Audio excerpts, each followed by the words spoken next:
Je vous propose de commencer le grand tour de ce midi où le docteur Christophe Brastrit nous propose de discuter des trois petits points qui suivent le titre, une paniculite traitante, Et non, oui. traînante et traitante, et qui sera traitée. On OK, verra. Ou pas. OK. Alors, voici l'histoire clinique d'un patient qu'on a eu fin de l'année passée, qui s'est présenté aux urgences. Donc, il est âgé de 69 ans parce qu'il présente une douleur abdominale, probablement un des symptômes les plus fréquents de consultation aux urgences. Et donc, il décrit la douleur abdominale comme étant apparue plus ou moins 2 semaines auparavant, relativement brutalement, avec une localisation plus épigastrique et quelques irradiations au niveau de la région ombilicale. Et il l'a décrit comme survenant après les repas et de façon crampoïde. Pour brouiller un petit peu les pistes, dans la famille, il y a eu un mois auparavant un espèce d'épisode viral où tout le monde a été malade avec des symptômes grippaux, de la fièvre, des symptômes ORL et de la diarrhée. Pour revenir sur les antécédents, le patient donc a noté a un problème d'hypertension artérielle, souffre d'une stéatose hépatique, diverticulose sévère qui a été opérée quelques années auparavant par une sigmoïdectomie. Il a aussi bénéficié en son temps d'une cholestectomie.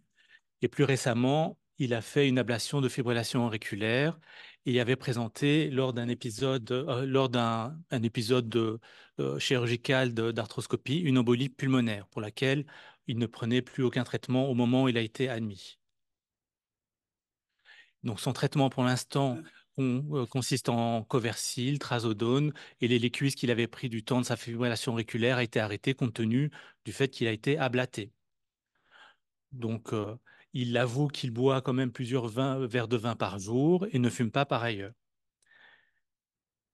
Alors, à l'examen physique, le patient n'est pas sceptique, il a une tension artérielle qui est correcte, l'examen tête et cou, auscultation cardiaque et pulmonaire est normal. Et puis effectivement, quand on l'examine, on a une espèce de sensibilité abdominale qui n'est pas majeure, mais qui est quand même assez invalidante pour le patient, qui est localisée au niveau épigastre, para-ombilical. Il n'y a pas de signe d'irritation péritonéale. Le péristaltisme, lui, est présent. Il n'a pas de problème au niveau des selles. Il n'a pas de constipation, pas de diarrhée. Et les points costolombaires ne sont pas sensibles à la percussion. Alors, le premier test qui est fait aux urgences est une prise de sang qui démontre qu'il y a un syndrome inflammatoire avec une légère altération au niveau des tests hépatiques avec une cytolyse légère, une tendance un peu cholestatique et une CRP qui est aux alentours des 50. Sinon, au niveau hématologique, on a juste une leucocytose avec sur la formule un léger excès au niveau des lymphocytes T. Il y avait quand même 17% de l'info atypique Oui, ce qui aurait pu coller avec l'histoire récente virale. virale, Ouais. mais ça me semble, ça faisait quand même un mois, et donc ça me semblait quand même un peu long pour avoir persisté dans le sang au niveau des analyses. Alors on lui fait un scanner, et donc si on regarde l'image de droite, enfin voilà, il y a, d'après le radiologue, ici une interruption au niveau du flux de la veine mésentérique, et donc qui signe une thrombose veineuse profonde qui s'étend jusqu'au confluent avec la veine splénique. Ensuite, on remarque aussi que tout autour de cette zone mésentérique, il y a un aspect un peu grisâtre, un peu flou au niveau de la graisse, qu'il décrit comme étant une paniculite mésentérique. On aurait pu se dire que ça c'est peut-être de l'œdème lié au fait que le patient présentait cette thrombose et que l'hyperpression au niveau vasculaire favorise une extravasation.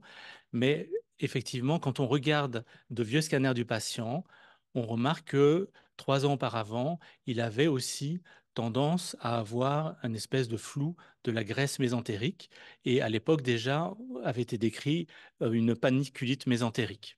Et à l'époque, il n'y avait pas de thrombose. On voit d'ailleurs ici, contrairement à l'examen qu'on a maintenant, une bonne visualisation au niveau des vaisseaux spléniques et mésentériques supérieurs. Et à l'époque, il avait déjà un syndrome inflammatoire.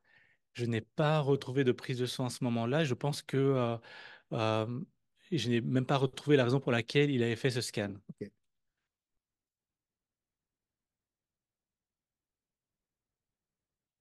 Donc finalement, le patient est hospitalisé avec deux diagnostics, peut-être le principal qui est la thrombose veineuse profonde mésentérique supérieure, et puis accessoirement, nous avons ce diagnostic de paniculite mésentérique. Donc le traitement va consister en des traitements antalgiques, perfusion, mais principalement par une anticoagulation par HBPM. Question, proposition. Bon, maintenant, c'est vrai qu'on voit quand même souvent dans des protocoles de scanner paniculite mésentérique, hein. Alors, c'est vrai que quand on regarde de plus près, on se demande où il la voit. Bon, ici, ça semble assez Oui, clair là c'est clair. Ouais. qu'il y a quand même quelque chose qui se passe de macroscopique, je dirais, au niveau abdominal, euh, et qu'il avait déjà un petit peu 3 ans auparavant. Voilà. Donc, comme quelque chose qui évolue. Bon, maintenant, bon, j'imagine qu'on a comme, avant de le mettre sous anticoagulant, on a fait une série de prélèvements Oui, ça pour sont. rechercher une Voilà, tout thrombophilie. à fait. Ah, OK. Bon, 3 points de suspension de OK. nouveau. Mais je vais commencer par les choses un petit peu plus théoriques. Et donc, la thrombose veineuse mésentérique, c'est quand même quelque chose qui peut avoir des répercussions significatives chez le patient en cas de non-traitement, parce que la mortalité peut aller jusqu'à 40%. euh, et une autre chose très importante, c'est le, la précocité de la mise en route d'un traitement qui va, comment dire, qui va influencer l'évolution par la suite d'un patient présentant cette pathologie-là. Donc, c'est une pathologie qui peut donner, comme vous voyez, jusqu'à 5 à 10, elle fait partie de 5 à 15% des causes d'ischémie mésentérique. Et donc vraiment, là, c'est la complication la plus catastrophique de la chose. Le patient d'ailleurs décrivait que ces douleurs venaient plus volontairement après les repas, ce qui peut aussi euh, faire penser à un pattern ischémique au niveau abdominal. L'âge moyen correspond grosso modo à l'âge du patient. Et effectivement, on a des facteurs de risque tels que les thrombophilies, mais d'autres pathologies peuvent aussi s'accompagner de ce genre de complications-là. On a les cirrhoses, puisque on considère maintenant que la cirrhose peut être une pathologie prothrombotique à cause des carences de protéines S, protéines C qui peuvent s'accompagner. On a des pathologies néoplasiques. Donc, c'est des thromboses au niveau du site abdominal peuvent s'associer avec des néoplasies au niveau colique, au niveau pancréatique, au niveau des voies biliaires, les contraceptifs oraux, les maladies inflammatoires du tube digestif. Et ça fera partie d'une partie de l'exposé. Savoir que pourquoi ces pathologies inflammatoires peuvent influencer la coagulation dans le sens où elles peuvent s'accompagner de pathologies thrombotiques. Et puis, concernant les pathologies néoplasiques, une petite remarque par rapport à un des diagnostics possibles, qui est la présence d'une mutation JAK2.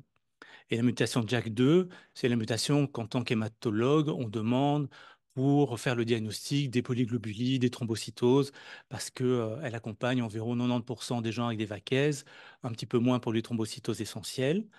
Et puis, il y a 20 ans, on a commencé à parler de ces mutations-là comme cause de thrombose, et en particulier de thrombose veineuse abdominale. Et ce qui était intéressant dans ce cas-là, c'est que les patients n'avaient pas besoin spécialement d'avoir exprimé une maladie de Vaquez pour pouvoir présenter ce genre de thrombose-là. Des gens qui ont une mutation de JAK2 n'ont pas tous un hématocrite à 50, 60. Et des gens qui présentent des thromboses veineuses abdominales euh, peuvent ne pas avoir un examen hématologique perturbé, comme si la thrombose pouvait être l'expression initiale d'un phénomène. Et d'ailleurs, quand on voit un petit peu l'évolution des patients par la suite, eh bien, plus de la moitié des patients vont développer, dans les mois ou les années suivantes, un syndrome myéloprolifératif clinique. Par contre, voilà, ce qui a été frappant dans le cadre des gens JAK2 positifs, c'est que la prévalence des thromboses se fait au niveau abdominal chez 30% des patients, alors que chez un patient JAK2 négatif, la prévalence de thrombose veineuse au niveau de l'abdomen n'est que de 1%. L'explication sous-jacente, il y a une dysfonction plaquettaire avec des Il y a, plaquettes déjà anormales. il y a des plaquettes qui sont anormales, qui sont activées. Il y a l'effet viscosité par la Ok, mais ça, polyglobulie. c'est quand ils sont au stade polyglobulique, Voilà, tout mais à au fait. stade je dirais pré-hématologique. Oui, donc cette mutation va s'accompagner d'activation au niveau du système inflammatoire, au niveau des cellules endothéliales, euh, va s'accompagner aussi d'anomalies secondaires au niveau des voies qui normalement devraient protéger des thromboses. Donc tout ça, je vais l'expliquer un peu plus tard dans l'exposé. Et on pense aussi que pourquoi ce serait dans l'abdomen? Euh, il se peut que, donc, en plus de l'histoire des activations inflammatoires prothrombotiques qu'induit cette mutation, le fait que la circulation splanchnique est une circulation à bas débit, la vélocité sanguine à l'intérieur est un peu plus lente, et c'est ça qui pourrait expliquer pourquoi ça thrombose plutôt l'abdomen et pas la jambe ou Oui, c'est vrai qu'on dans le a plus bout pulmonaire. difficile à mettre des bas de contention au niveau Tout à mésentérique. fait. Mais il faut rester bien gainé. Et voilà. Une autre pathologie qui est l'hémoglobinurie paroxystique nocturne aussi peut s'accompagner de ce genre de, de thrombose abdominale. Donc la clinique va être dépendante de la taille et de l'extension de la thrombose. Et comme vous pouvez l'imaginer, la douleur abdominale, c'est quasiment chez la plupart des patients. Et contrairement à l'opposé qui est plutôt artériel, on aurait des douleurs relativement brutales avec des nausées, vomissements et dans les cas les plus extrêmes, des signes cliniques d'infarcissement avec fièvre, choc. Mais il faut faire attention, ce que j'ai pu relire dans les différentes revues, c'est que on peut ne pas avoir de corrélation positive entre l'extension de la thrombose et les signes cliniques du patient. Quelqu'un, par exemple, qui a très peu de douleur abdominale peut se retrouver avec une thrombose veineuse extensive au niveau des vaisseaux splanchniques. Et c'est pas comment dire, inhabituel de faire un scanner à un patient cirrhotique et de tomber sur une thrombose qui finalement n'a jamais eu de symptômes pour le patient. Au niveau des tests diagnostiques biologiques et scanner abdominal, bon, ça reste du grand classique.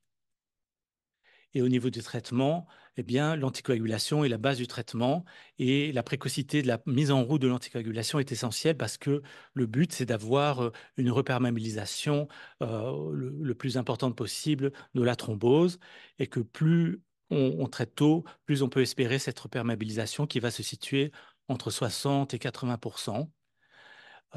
Et donc, on utilise des héparines de bois pas moléculaires et puis on fait un relais par des DOAC ou du Syntron.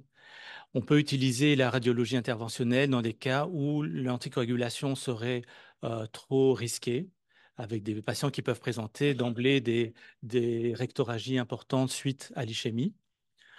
Et néanmoins, les traitements locaux par fibrinolyse se compliquent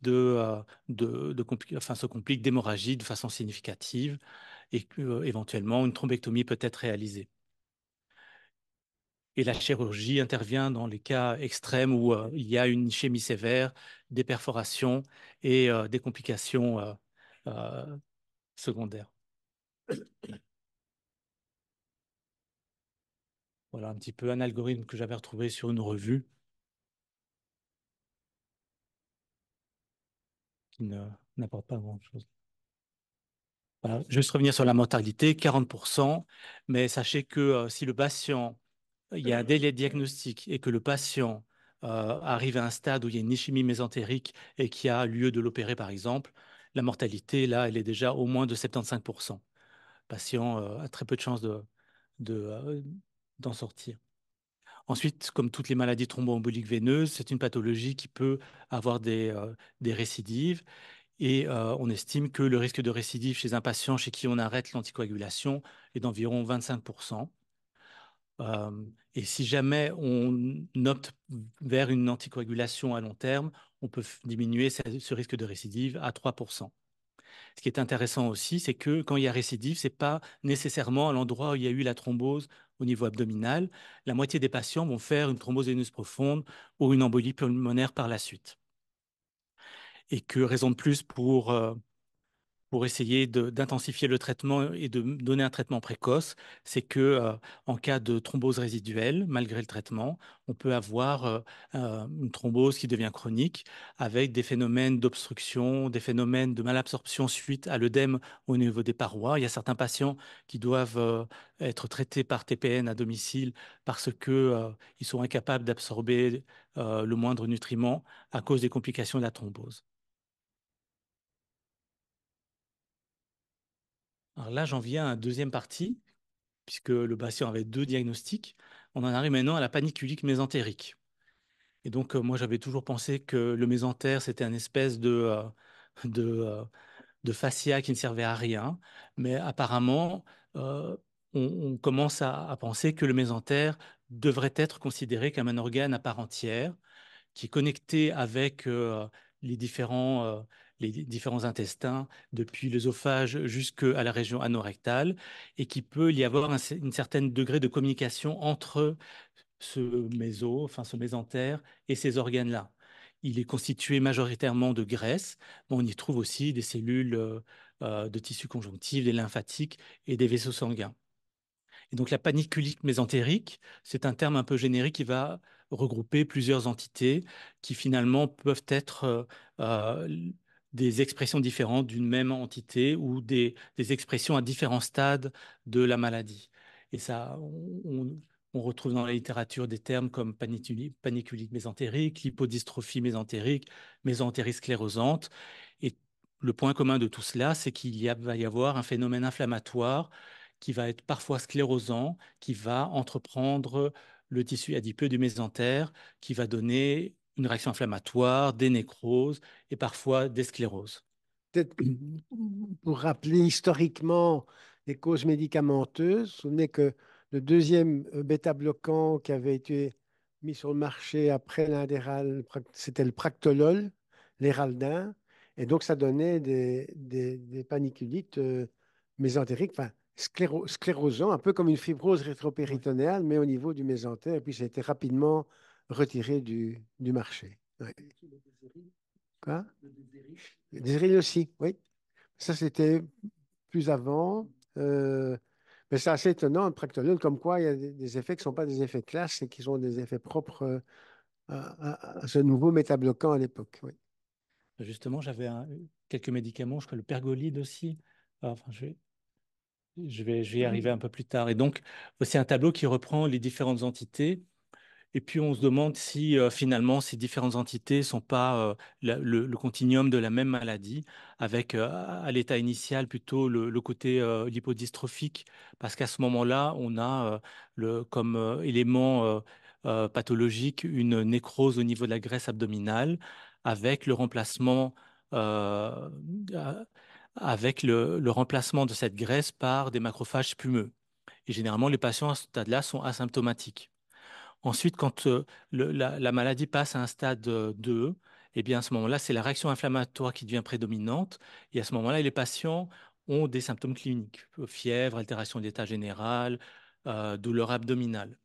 Et que la mésentérique rétractile pourrait être le stade ultime de la pathologie où la réaction inflammatoire eh bien, ferait place à une fibrose, à une cicatrisation avec cette fois-là plutôt des effets obstructifs qui peuvent donner des occlusions au niveau digestif.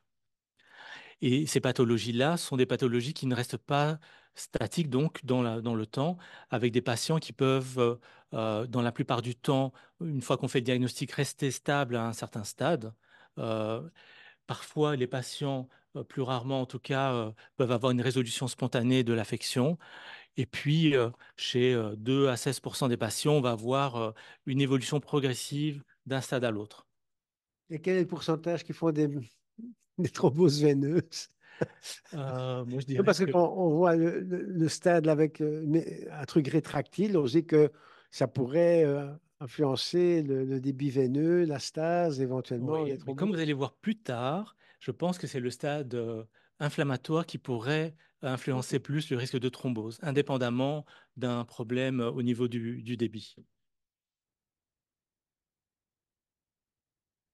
Pour revoir au niveau épidémiologique, c'est assez rare. Et donc, les chiffres qui ont été repris là entre 0,18% et 7,8% reprennent des séries où ils sont allés revoir tous les scanners abdominaux d'une institution et ils ont trouvé une prévalence assez variable de ce genre de pathologie-là, qui touche principalement les hommes et généralement des hommes d'âge plus mûr.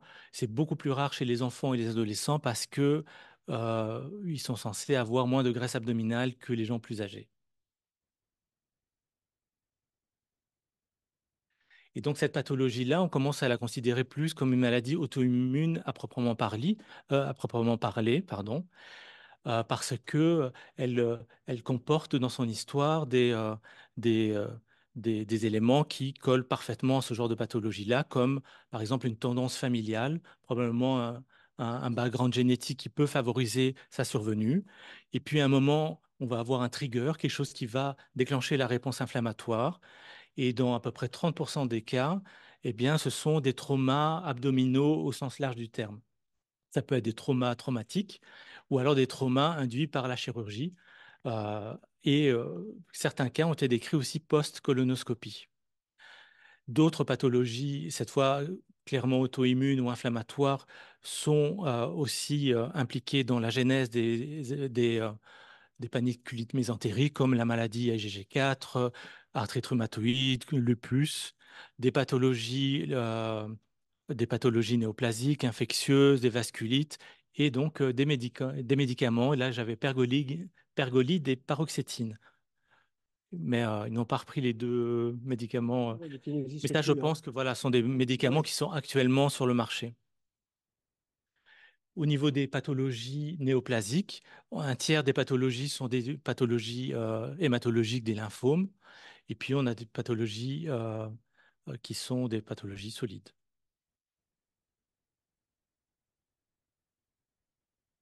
D'autres pathologies associées.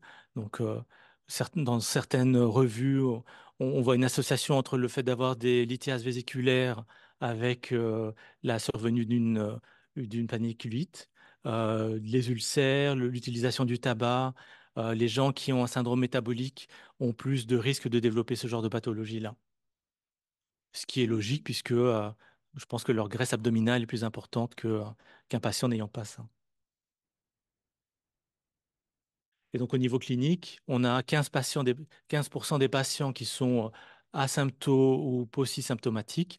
Et c'est une découverte de hasard lorsque quelqu'un demande un scanner abdominal pour quelque chose d'autre.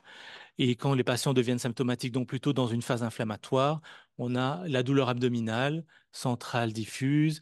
Et dans des phases sclérotiques, on peut même palper des masses au niveau abdominal. Les constipations et diarrhées, à mon avis, se font plus dans des phases plus sclérotiques suite à des problèmes au niveau du péristaltisme digestif. Puis parfois, on peut avoir des manifestations plus piégeantes. Il y a des gens qui font des syndromes obstructifs, des ictères et, euh, et des symptomatologies qui ressemblent beaucoup à des ulcères. Au niveau du diagnostic, le gold standard, c'est la biopsie.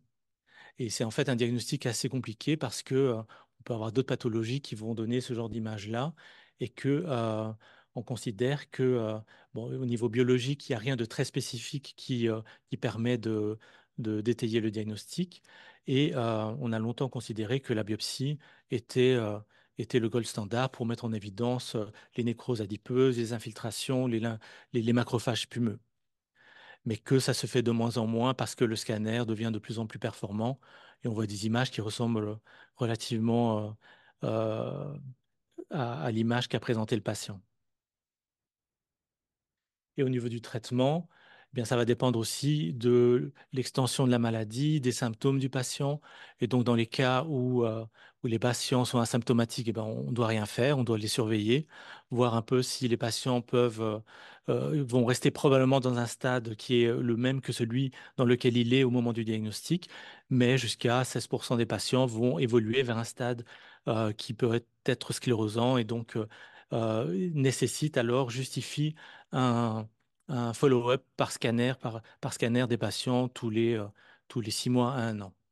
Et en cas de symptômes, on peut commencer par des choses très simples avec des anti-inflammatoires et que si jamais les anti-inflammatoires ne fonctionnent pas, alors eux, ils proposent de considérer de faire une laparoscopie avec des biopsies pour déjà confirmer le diagnostic et pour exclure des diagnostics qui nécessiteraient un traitement différent, comme des infections ou des pathologies cancéreuses. Et puis, une fois que le diagnostic est confirmé, eh bien, on a une panoplie de traitements dont la corticothérapie reste la première utilisée, mais en association avec d'autres traitements comme le tamoxifène qui a un effet antifibrosant, la colchicine pour un effet plutôt anti-inflammatoire, avec avec des réponses qui sont relativement bonnes.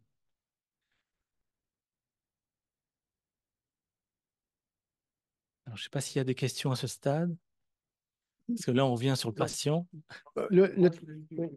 Juste une question. Sa sigmoïdectomie, Oui, elle datait de quand? je pense qu'elle datait des années 2000. Ok, donc longtemps auparavant. Oui, Oui. mais Donc, on peut voir que ça peut ils être n'ont le rien point de vu. départ. En Oui, 2022, en 2020, disons, il se fait opérer. En 2022, on a des images de paniculite. ouais, Quand je dis qu'il y a un trigger qui peut déclencher la maladie, ça peut-être peut être ça. tout à fait ça, Ouais. même à distance. Et le tamoxifène, c'est un petit peu comme dans la fibrose rétropéritonéale, où le tamoxifène est aussi utilisé dans le traitement, quoi. Donc, c'est Oui. un peu en miroir de la fibrose Donc, alors plutôt rétropéritonéale. pour des versants fibrotiques de la maladie. Ouais. Ah,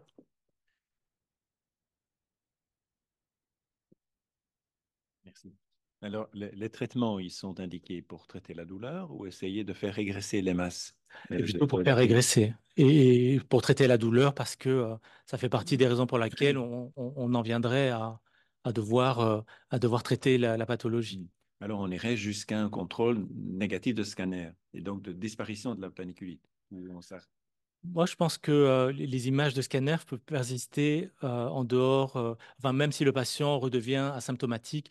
Si, on va voir d'ailleurs avec le patient que les choses, les anomalies biologiques peuvent se normaliser, le patient peut devenir asymptomatique, il peut rester une image, une image Ouais, un peu comme une embolie pulmonaire, finalement. On peut oui, ou garder alors, des je sais images pas, séquelaires. après une pancréatite aiguë, une fois que le patient sort, que les tests sont résolus, les coulées inflammatoires peuvent persister même des semaines ou des mois après la Ouais. fin, la une, résolution. ou une séquelle Oui, fibrotique voilà. qui reste cicatricielle sans effet des corticoïdes. La biologique et la clinique, finalement, Voilà. au-delà de l'image. Oui, oui. Et PET scan là-dedans? Ah, bah, attendez. Attends, attends. Oula. En 1800, je sais pas. Je sais pas, Jack 2. Je sais pas, aucune idée. En tout... 2000 ou un peu avant? Non, je pense un peu avant. Ouais. Il y a, plus récemment, il y a d'autres, en tout cas pour les syndromes, les thrombocytoses essentielles, il y a d'autres mutations qui ont été rajoutées au panel. Mais le DIAC2, c'est vraiment la mutation historique Voilà, et la celle qui est le plus mutation associée avec des thrombes. canonique, comme on dirait. Donc voilà un peu ce qui a été demandé au patient lorsqu'il a été hospitalisé. Et donc tout le bilan auto-humain est normal, l'électrophorèse des protéines ne montre pas de problème monoclonal, dosage des IgG4 est normal, le JAK2 est négatif chez lui. J'ai fait faire un typage lymphocytaire qui ne montrait absolument rien du tout, et en particularité pas d'activation du système immunitaire, pas de monoclonalité. J'ai même été rechercher des réarrangements au niveau du TCR pour m'assurer qu'il n'y avait pas un problème au niveau des lymphocytes, comme il y avait quand même une lymphocytose T dans les analyses préalables. Et puis le PET scan, voilà. PET scan qui a été fait d'abord pour exclure autre chose. comme pathologie néoplasique en particulier. Et le PET scan a été là que pour démontrer effectivement qu'il y avait une espèce de captation aux endroits où il y avait l'espèce de flou mésentérique. Mais le PET scan a été fait quand même euh, 5-6 jours après le début du traitement. Et donc probablement que si on avait fait le PET scan le jour de l'admission, on aurait des images un peu plus sympas à voir.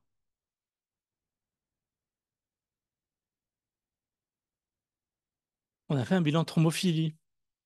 Et donc, dans le bilan de thrombophilie, on doit vérifier donc des protéines qui sont les anticoagulants naturels, le trio infernal antithrombine, protéine C, protéine S. Il y a le facteur 5 Leiden, il y a la mutation de la prothrombine, les anticorps antiphospholipides. Et puis, on remarque chez le patient qu'on a un dosage de protéine S qui est basse. Oups. Et la protéine S, c'est vrai qu'on peut la voir abaissée dans certains cas, mais généralement, ça concerne plus les femmes enceintes et des patientes qui prennent des contraceptifs oraux. Ensuite, je sais que maintenant, à l'UZ, ils ont développé une analyse génétique thrombophilique pour essayer de détecter les mutations des différents gènes. Et ce serait intéressant de confirmer la chose au niveau génétique chez le patient. Et donc, pour rappeler un petit peu pourquoi cette protéine S serait intéressante pour éviter les thromboses, elle fait partie d'un système d'anticoagulation naturelle et qui comporte la protéine C et elle agit principalement au niveau du système de la protéine C activée. Et donc, la protéine C va se fixer sur son récepteur au niveau des cellules endothéliales. On a un autre récepteur qui est la thrombomoduline qui va amplifier l'action de la protéine C. Et la protéine C, avec son cofacteur, la protéine S, va neutraliser deux des facteurs de coagulation et permettre d'éviter alors la formation de fibrine en cas de situation qui ne nécessite pas de le faire. Et pour revenir à la mutation la plus connue qui est le facteur 5 Leiden, donc si vous avez une mutation du gène du facteur 5, alors à ce moment-là, tout ce complexe-là n'arrive plus à le reconnaître et lui n'est pas activé comme le 8 et va continuer à s'activer, ce qui explique pourquoi ce genre de mutation peut s'accompagner d'un risque de thrombose. Ensuite, ici, on a d'autres, si vous regardez une espèce de schématisation de la coagulation, on a plusieurs voies, hein, les fameuses voies intrinsèques, extrinsèques, mais on sait maintenant que au niveau de la coagulation, l'élément initiateur d'un caillot, c'est le complexe entre le facteur tissulaire qu'on retrouve normalement au niveau des cellules endothéliales à l'intérieur des cellules. Et une fois qu'on se blesse, on extériorise dans la circulation le facteur tissulaire et vous avez une liaison avec le facteur 7. Et à ce moment-là, on a une activation en cascade avec des boucles d'amplification qui vont générer un caillot. Et à tous les niveaux, vous avez des systèmes de régulation avec l'antithrombine, la protéine C, la protéine S, et il y a moyen de réguler les choses. Et ce qui arrive aux patients, c'est que malgré ce système-là, eh bien, il y a eu une thrombose, en partie parce que vous avez une protéine S qui est déficiente et donc elle n'a pas pu faire son job, mais je voulais venir aussi pour aller plus loin dans l'histoire par rapport justement à l'histoire inflammatoire locale et pourquoi ce patient-là a fait justement une thrombose à cet endroit-là, pourquoi il y a une image superposée entre la thrombose et l'inflammation. On sait qu'il y a des liens étroits entre ces deux systèmes, inflammatoire et coagulation. Et si on va dans un sens, par exemple, quand vous faites une thrombose veineuse profonde, ben, les gens arrivent en boitant, pas à cause de la thrombose, mais à cause de la réaction inflammatoire qu'il y a autour. Une fois que vous faites un caillot, eh bien, vous avez toute une série de mécanismes pro-inflammatoires qui se mettent en route avec les protéases qui sont impliquées dans l'activation de tous ces facteurs de coagulation qui peuvent aussi se lier à des récepteurs qui vont induire la production d'interleukines 6, 8, d'autres facteurs de croissance, stimuler la réaction inflammatoire au niveau des cellules neutrophiliques, macrophagiques et induire donc cette réaction. À l'opposé, l'inflammation aussi, et donc là, c'est peut-être ce qui s'est passé chez le patient, l'inflammation peut être responsable, indépendamment d'une thrombophilie ou d'un facteur génétique, peut être responsable d'une activation de la coagulation Parce que, par exemple, si on prend le cas du facteur tissulaire, donc je vous avais dit que ça, c'est l'initiateur prépondérant du mécanisme de coagulation. Ce facteur tissulaire est exprimé par beaucoup de cellules, comme les cellules endothéliales, macrophages, muscles lisses, mais normalement, elle n'est pas exposée à la circulation. Et quand vous avez une réaction inflammatoire, comme par exemple dans une plaque d'athérome qui devient instable, eh bien, on a une expression de ce facteur tissulaire secondaire à des facteurs pro-inflammatoires comme, une fois de plus, l'interleukine 6. On peut le voir localement donc, sur une plaque d'athérome, mais aussi chez des gens chez qui, enfin pas des gens, mais dans des expérimentations qui induisent une endotoxémie, on voit que ces expérimentations peuvent s'accompagner d'une expression accrue de facteurs tissulaires au niveau des différentes cellules, et le facteur tissulaire alors est prêt à engendrer une réaction prothrombotique. On voit bien un peu ce qui se passe au niveau d'une plaque d'athérome avec des cellules inflammatoires. Donc, le facteur tissulaire, ben, lui, il va faire ce qu'il doit faire. Il va provoquer une activation de coagulation, mais via les récepteurs PAR, eh bien, il peut favoriser aussi une réaction pro-inflammatoire qui va aussi contribuer à un état prothrombotique parce qu'il va stimuler la formation donc, de fibrines, mais aussi il va inhiber les systèmes anticoagulants naturels et aussi jouer sur la fibrinolyse. Donc, c'est une espèce de cercle vicieux où localement, coagulation et inflammation peuvent s'auto-favoriser. Les inhibiteurs naturels, donc les protéines C, S et antithrombines, sont diminués lors d'une situation inflammatoire. Voilà pourquoi dans les bouquins de médecine, enfin de coagulation, quand on regarde la liste des thrombophilies, eh bien on voit à la fin toujours des maladies inflammatoires comme la maladie de Crohn, l'arthrite rhumatoïde, des pathologies pro-inflammatoires qui n'ont normalement pas d'implication au niveau de coagulation, mais par le fait d'être inflammatoires peuvent favoriser la formation des protéines de coagulation, neutraliser les anticoagulants naturels, diminution de l'antithrombine, le système de la protéine C activé est complètement déréglé, les cytokines inflammatoires peuvent diminuer aussi la protéine C et d'autres systèmes inhibiteurs. Ça, c'était un petit peu. Et à contrario, les protéines de coagulation, les anticoagulants naturels peuvent aussi avoir un effet anti-inflammatoire. Et à un moment, il y avait des études en soins intensifs chez les gens qui faisaient des chocs septiques, qui avaient une grosse réaction systémique. Et ils avaient proposé donc de remplacer la protéine C, je pense, qui était déficiente chez les patients qui font des sepsis sévères ou des chocs septiques, en donnant des substituts de protéine C et essayer de diminuer la mortalité des patients. On voit bien que ça va dans un sens, mais dans l'autre aussi. Fibrinolyse, tout ça est impliqué. Donc ça, c'est pour terminer, ça reprend un petit peu la même chose, même au niveau du complément, la thrombomoduline inactive le complément, et la thrombomoduline est fait partie du système de la protéine C. Et dernier petit élément intéressant, c'est les NETs. C'est un phénomène qui implique les neutrophiles, en fait. Donc, les neutrophiles, j'avais pour notion qu'ils venaient directement, comme ici, s'activer et puis après, comment dire, s'occuper du microbe et le détruire.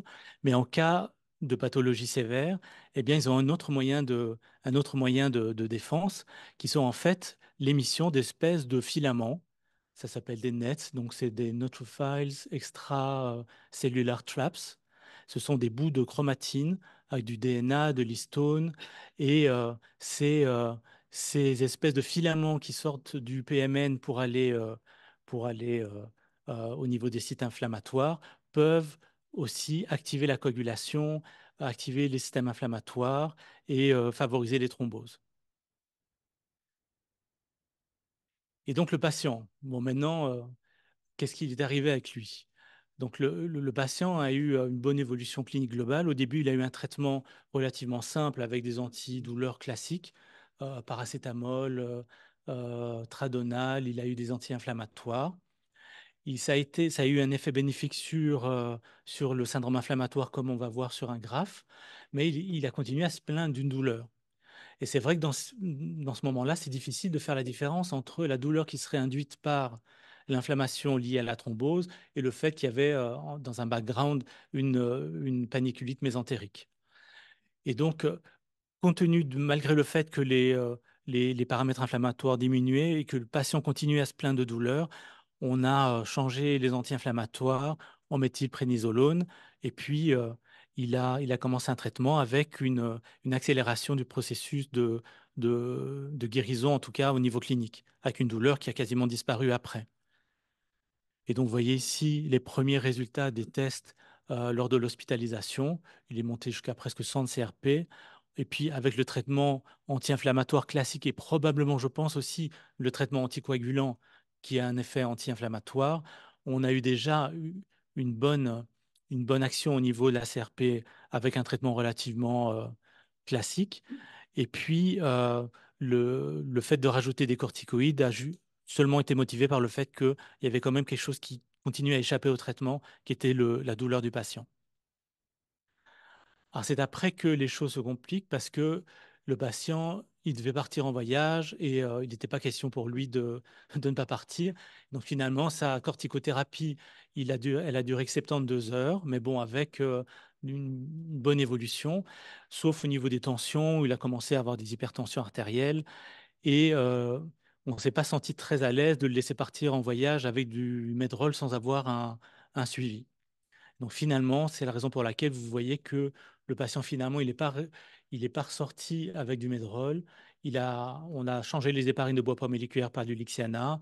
On a mis du Coversil, de l'Amlor. Et puis, il m'a promis qu'il devait me recontacter une fois qu'il rentrait de voyage. Chose qu'il a fait, mais pas tout de suite. Et donc, une fois qu'il m'a recontacté quelques semaines ou mois plus tard, je ne sais plus, il restait asymptomatique, malgré le fait qu'il n'avait plus de traitement. Et je l'avais examiné, et c'est vrai qu'effectivement, au niveau abdominal, il n'y avait plus de douleur. Et je vous montre l'image du scanner. Eh bien, à gauche, c'est l'image précédente. Et puis, on voit qu'il y a un trend vers l'amélioration au niveau du scanner de contrôle. C'est pour ça que je disais que peut-être les images peuvent persister plus longtemps que le patient est symptomatique ou que les paramètres biologiques restent perturbés. Alors là, ça, c'est la prise de sang qui correspond au moment où je l'ai revu. Et vous voyez que la CRP est normalisée. Euh, On a, on n'a pas d'anomalie hématologique significative. J'avais demandé des anticorps antiphospholipides. Le douteux, c'est probablement parce que, il prend du Lixiana. Et finalement, pas grand-chose à se mettre sous la dent, sauf une petite chose, c'est que je lui ai redemandé un dosage des IgG4. Et c'est là où les choses peut-être peuvent être ouvertes à la discussion. On voit qu'il y a une augmentation qui n'est pas monstrueuse, mais on a un taux d'IgG4 qui se, qui devient anormal. Alors, je ne sais pas quoi faire de ça. Je ne sais pas si on a Ouais. Alors, si on part sur une maladie IgG4, tu avais un taux particulièrement bas au début. avant le traitement. Et donc, il y avait peut-être un effet zone qui a fait en sorte que ça a diminué artificiellement le taux. Avec le traitement, on diminue le taux d'IgG4 et on le retrouve sans devoir diluer l'échantillon. Oui, ça c'est possible. Après, je ne suis pas sûr. Quelle est la sensibilité d'un taux d'IgG4 élevé chez un patient Ah, X? ok, oui. Non, C'est, la spécificité oui, plutôt. la Oui, spécificité. oui, Oui, pardon. oui. Et j'ai Donc vu ça, que c'est c'était. clair que, comme tu le dis au départ, le diagnostic de ces affaires-là, c'est la biopsie. On aurait Voilà, dû c'est en... ça. C'est vrai que l'élément manquant est peut-être une confirmation biopsique. Et peut-être que je pense que si c'est vraiment une maladie IgG4, on devrait avoir à nouveau des choses qui vont moins bien. Oui, ou Et que tôt ou tard, on y imaginer, arrivera. imaginer la survenue d'autres localisations Oui, éventuellement voilà. aussi, hein. Mais tes IgG4, en fait, sont passés de 34 à 102, c'est Oui. ça? Oui. Après, je vois il y a eu quand même une modification des valeurs de référence. Sur le premier prélèvement, je pense qu'on allait jusqu'à 100 au niveau des valeurs de référence et que c'est la seule différence que j'ai vue entre les deux prélèvements. Je ne sais pas s'ils ont changé de méthode de mesure ou je ne sais pas ce qui a changé en termes de l'analyse en elle-même pour pour justifier le fait que le range de référence soit devenu plus bas. D'un autre côté, est-ce que 3 jours de corticoïdes auraient entraîné une amélioration si brutale et persistante?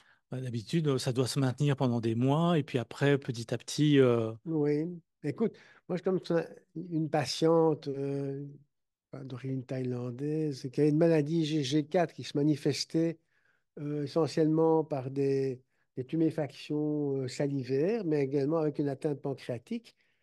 Et donc, dès qu'elle voyait que ça gonflait, elle prenait quelques jours de Medrol, hop, ça dégonflait, et là, on était bien pour un certain nombre de mois. Donc, c'est quand même assez sensible à la corticothérapie. Je dirais que c'est pas totalement exclu.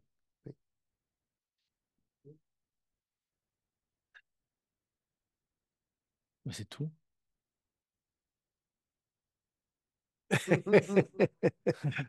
Ok, très bien, Christophe. Ben, ah ouais, avec le point Oui, d'interrogation. voilà, Oui, c'est d'accord. ça. Ou trois petits points, quoi. Oui. Et comment évaluer la thrombose veineuse? Sur le dernier scanner, elle est résolue. Résolu. Après, maintenant, s'il n'y avait pas eu l'histoire de la protéine S, j'aurais été tendance à essayer d'arrêter. Mais c'est clair que le risque de récidive d'un thrombophilie tel que la carence en protéine S est suffisamment élevé pour justifier une anticoagulation à long terme.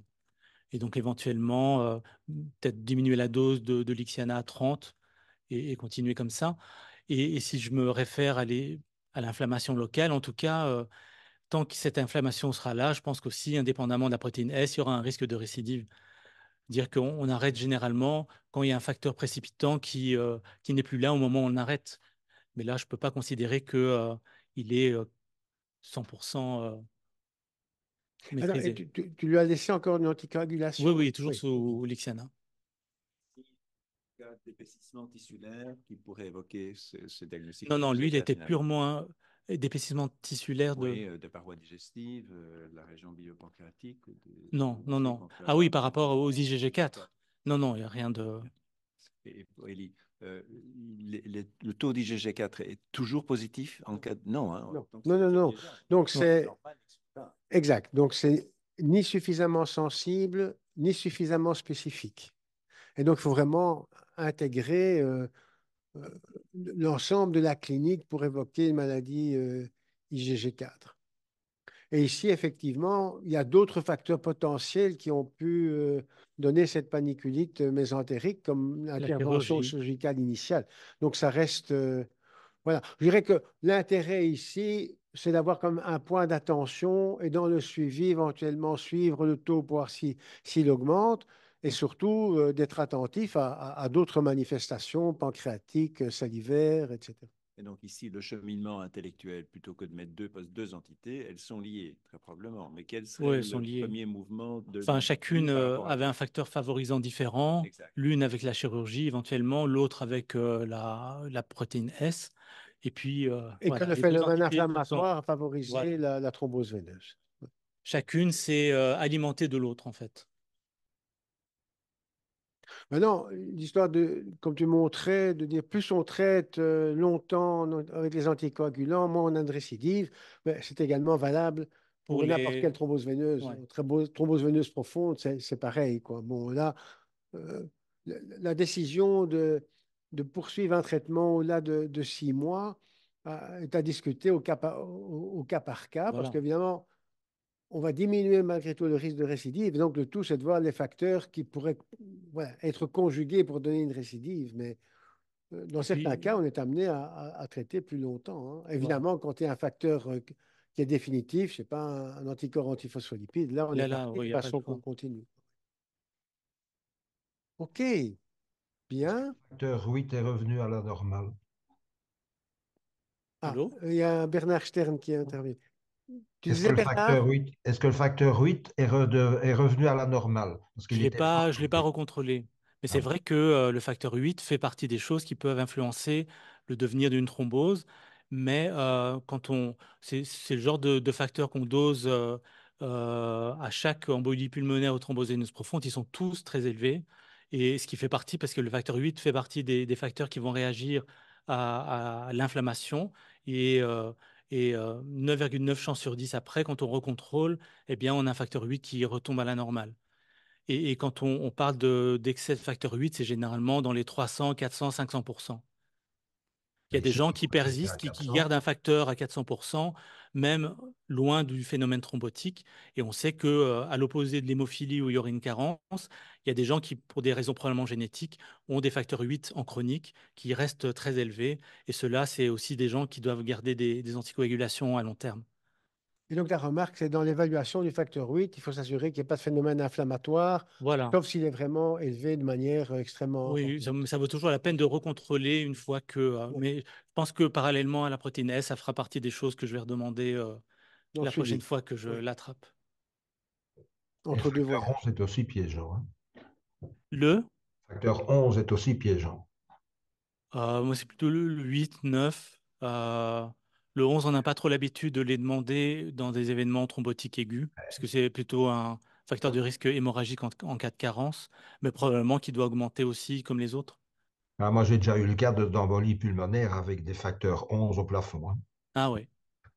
On dit généralement il faut checker le 8, le 9, et c'est vrai que dans certains guidelines, il y a le 11 qui va avec. OK, bien. Eh bien, écoute, merci Christophe. C'était vraiment intéressant et à la semaine prochaine.